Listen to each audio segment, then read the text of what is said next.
Hello, my name is Gary, and I would like to make a few comments regarding the recent public outcry over the comments made by our Prime Minister, and it pains me to call him that because as a Canadian, I have spent my entire life in Canada.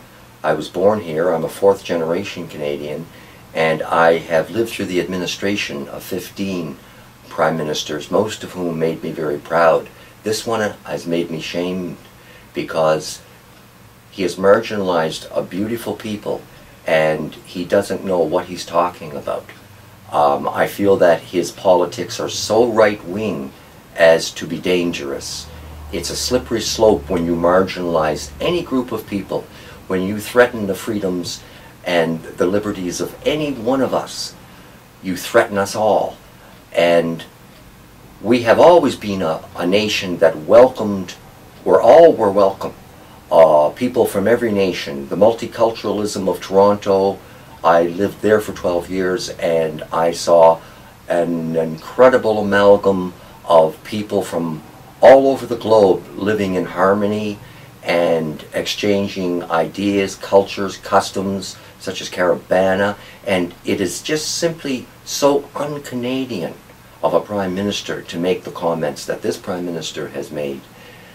And I would like to say that from what I know of Islam, it is a magnificent and a beautiful religion, and you must not mingle politics with it.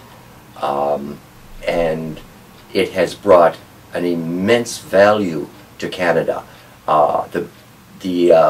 The Muslims that I have met are some of the most wonderful people in my long life that I've ever encountered. They have been an example for me to live by. They have welcomed me with open arms, and I have welcomed them in the same manner.